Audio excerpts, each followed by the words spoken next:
Now please relax. Let's imagine we're around a campfire in a magical land where you're perfectly safe. You lie down under the stars and listen as I begin Introductory English for American Speakers, Part 1 of 1200.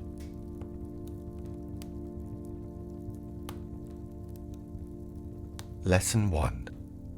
Optional Translations.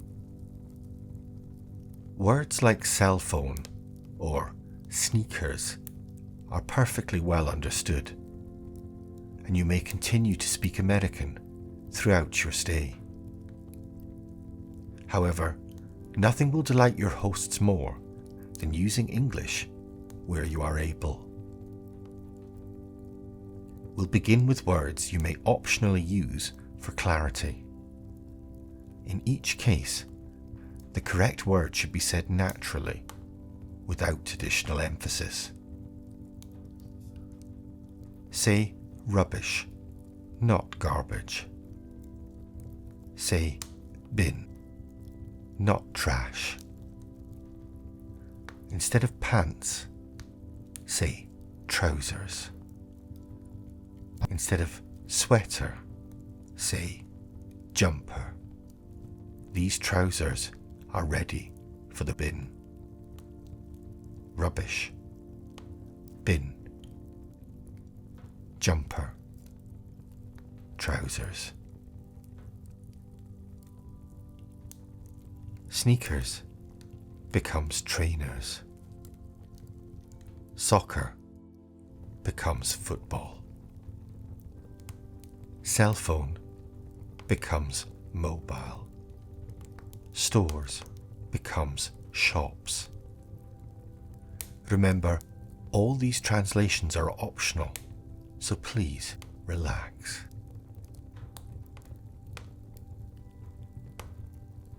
Let's listen to your first British conversation. Mike, please take out the rubbish. I'm going to the shops. Certainly, Elizabeth. You better check if it's cold. You might need a jumper. And waterproof trousers if it's bucketing with rain. No, Mike. If it's bucketing, I better take my brolly. Umbrella becomes brolly. Shopping cart becomes trolley.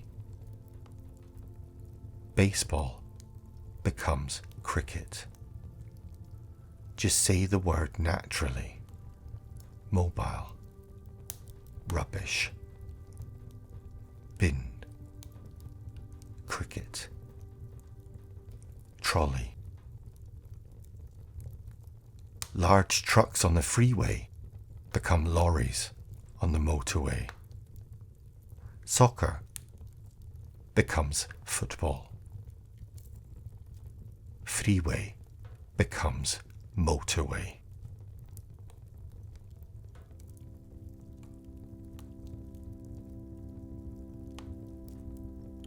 Lesson 2. Rules of Pronunciation. The first rule is simple. Never say the word quid. Under no circumstances should you attempt to say the word quid. This word is the same as bucks in American. Now imagine me buying coffee in America. Here's your $4. How much is that donut? Did I read $3? I'm sure you'll agree, it's heinous. You may hear locals use this word in front of you. This should not be taken as an invitation to use it yourself. Never say the word quid.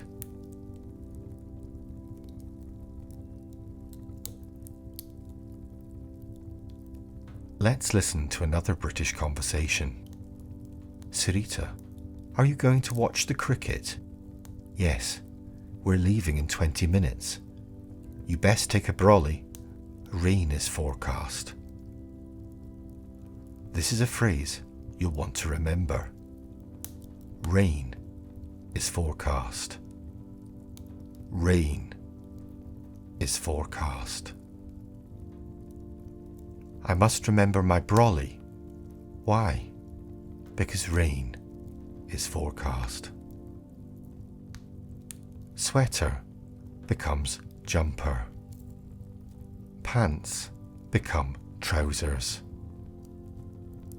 Baseball can be taken out to the bin. Never say the word quid. It will sound heinous. Heinous starts with the letter H, as do around 10,000 words in the English language. Hotel, heresy, horticulture, and hacked, to name but a few. And in every single case, we say the starting H. This is due to the second rule of English pronunciation. Don't be French. These rules are important because in England in particular, should you accidentally refer to an hotel or an herb, you will be sent to the nearest patisserie, where you'll be expected to book passage immediately to your native France. The Scottish have a much more favourable opinion of the French, but will still expect you to pronounce the starting H. Not doing so will at best mark you out as a fop or dandy. Let's listen again to some native English speakers. Have you a herb, Harry? I'm horrified to say I haven't. Well, Harry, harvested herbs help build a healthy diet.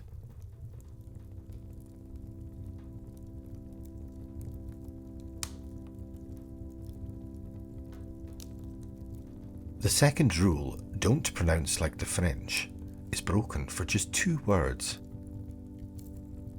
These 2 are known as the exemption words. The first is beloved in my native Scotland. It's clique. C-L-I-Q-U-E. Meaning a close-knit group not generally welcoming to outsiders. The second is niche. N-I-C-H-E.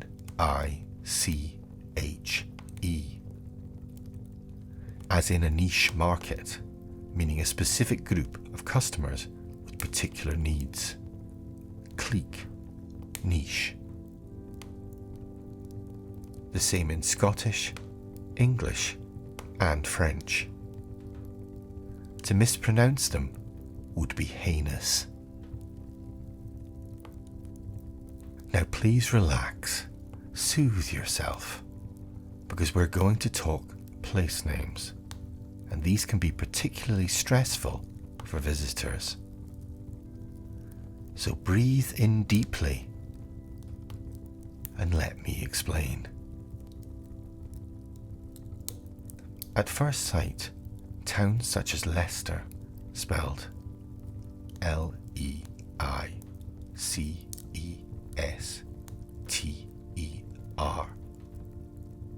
pronounced Leicester,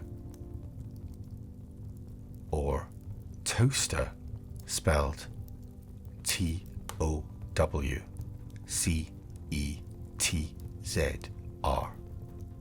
can seem intimidating.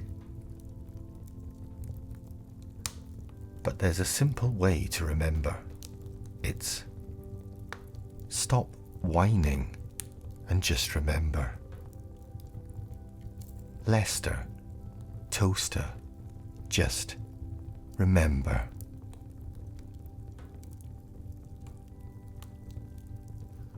Soccer becomes football. Trash becomes bin. My lorry is stuck in snow. I must get my jumper. Leicester, cricket, hotel, trolley. Now follows test number 1. Please relax. There's no pressure to get these right. Just listen again and again, like the video on YouTube, follow and download on Apple and Spotify, and the information will seep in naturally. By your millionth listen, you will pass. Question 1. Which of these are correct English words? Bin, sweater, tiger, baseball, and quid.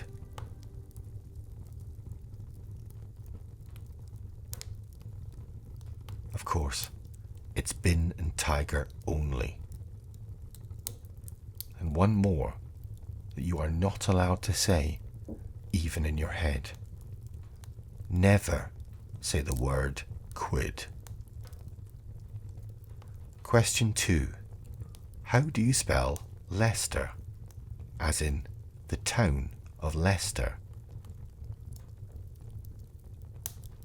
That's right, it's Leiccz.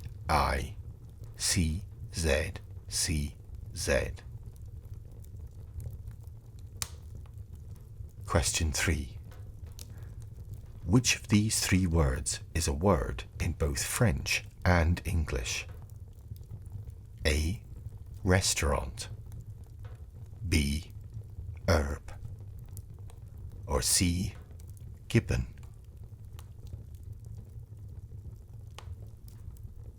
In fact, it was a trick question. Both restaurant and gibbon are the same in both languages, although naturally the pronunciations differ, as these are not the exemption words. If you chose answer B, herb, then Bonjour, j'espère que vous passez de bonnes vacances en France.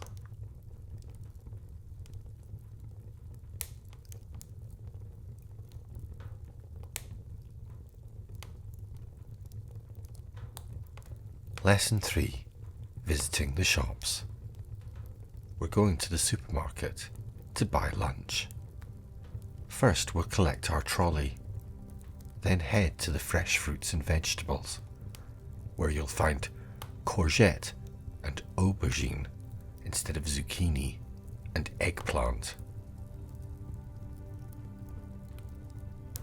Next, we come to the freshly harvested herbs. There's coriander instead of cilantro, rocket instead of arugula, and basil instead of basil. You probably want to grab ingredients for a sarnie or sandwich, along with some crisps to snack on. Chips become crisps. You might want to follow with a chocolate bar or other sweets. Candy becomes sweets. For your cup of tea later in the afternoon, you buy some biscuits. Cookie becomes biscuit. With cookie, also a word in English, meaning a specific kind of biscuit associated with America. Relax. There's no confusion. Breathe in with me. Now, everything you thought was a biscuit can be forgotten. Breathe out. Cookie becomes biscuit, but encompasses far more than you will ever understand.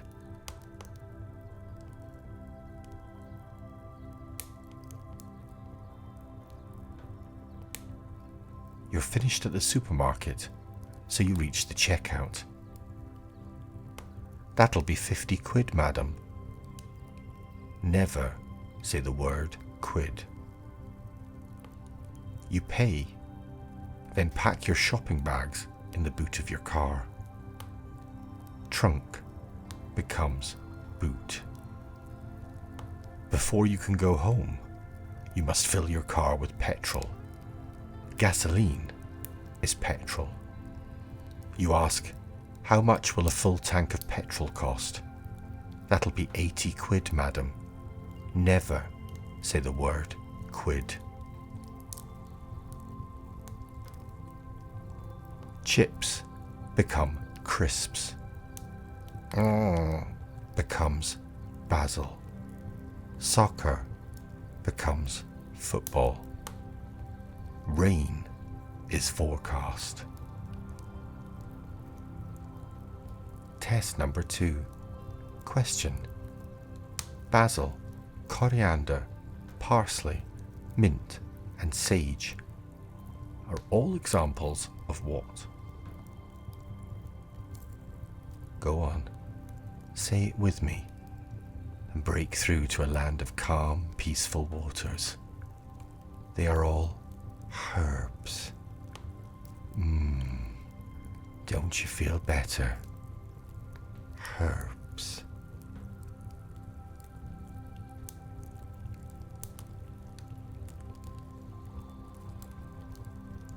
Lesson 4. Mandatory translations. There are a few words where failing to translate may have unexpected or even tragic consequences. For American women in particular, care must be taken when referring to your posterior. Butt, bottom, ass, and the Britishism arse are all acceptable with varying levels of formality. Glutes is of course medical and therefore fine. For further guidance, download episode 5 of the Twisted Sleep Stories podcast on Apple or Spotify. Faucet means nothing in English, and not even a plumber will understand you. The English word is tap. In an emergency, it's essential you understand that saying, I can't turn off the faucet in my hotel room is stuck, it won't turn off. No one will understand you, and lives could be lost. The tap in my room will not turn off. It's going to cause flooding. Using the word tap will get you the help you need. Always say tap. Never say quid. Recently harvested herbs help healthy people stay healthy.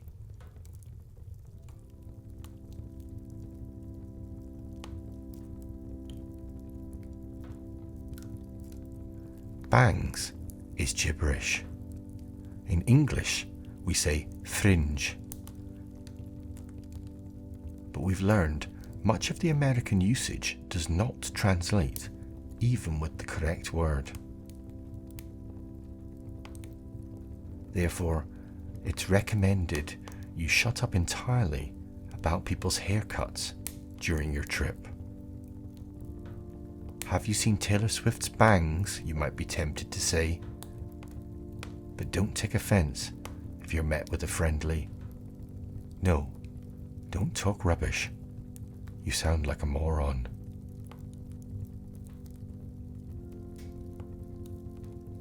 Now follows test number 3. Consider the following scenario. You've been up all night because of a ghost in your hotel room. It's gotten into the plumbing, and now water is flooding the bath and the sink with no way to turn it off. When you call the front desk, what should you say to get you the help you need? A. The taps in my room won't turn off. I think a ghost has locked the taps on. I can't turn them off. B. The faucet is stuck. All the faucets are stuck. It's not safe up here with these faucets the way they are right now. Or C. There's a ghost-related water issue. Please fetch me a brolly. It is, of course, A. Saying tap saves lives.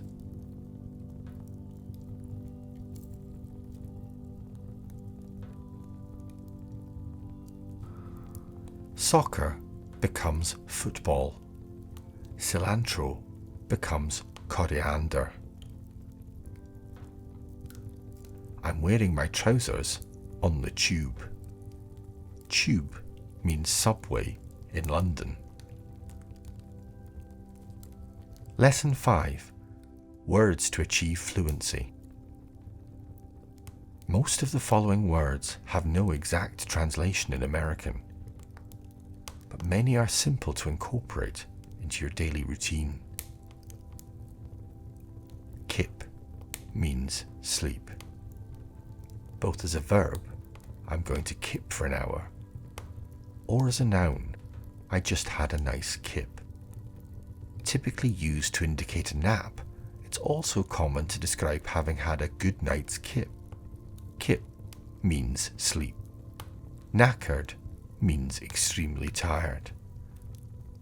Governor means boss, but is generally a slang term unless you're a criminal or in construction. Menu means a list of items a restaurant or other eatery has prepared for sale. It's the same as the American, except in English it never means starting point from which to waste everyone's time pontificating about dishes you wonder could be prepared. Those dishes are not available, and no one will be checking with the kitchen. Menu, the list of items an eatery has prepared for sale. Congratulations, your understanding of the King's English is now far beyond most American speakers. Please download episode 5 on Apple, Spotify, or most podcast outlets for a longer part 1, including adult words and the golden word.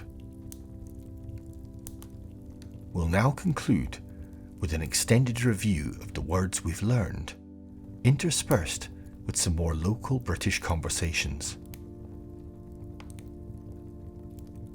Please relax for one final time and let the correct words seep into you. Soccer becomes football. Pants become trousers. Always say the word tap. I'm wearing my jumper above my trousers. Cilantro becomes coriander. Becomes basil.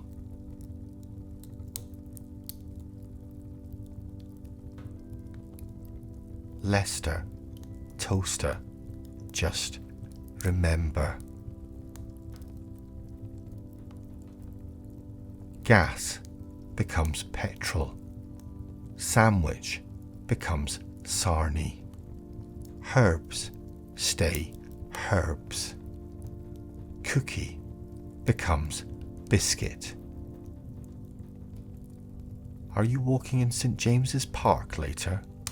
I was looking forward to it, but rain is forecast. We were going to the beach, but rain is forecast.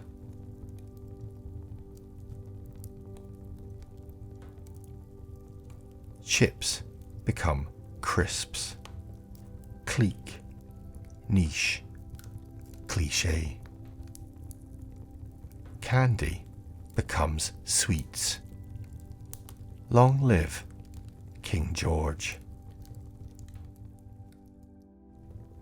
Kip means sleep. Knackered means extremely tired. Governor means boss. Who is the freedom-loving King George? Why, he's our governor. Pants become trousers. Never say the word quid.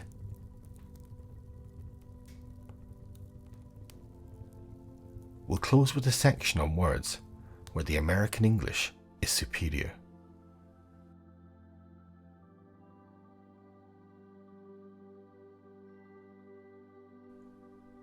This is Donald McSnooze, signing off. You've reached the end of part 1. There now follows a few minutes of relaxing music, but it's good night from me, wherever you are.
Go back, tell the others. Say trousers, clique, niche. Soccer becomes football. Tell the others. King George commands you. Now it's time for you to get some kip.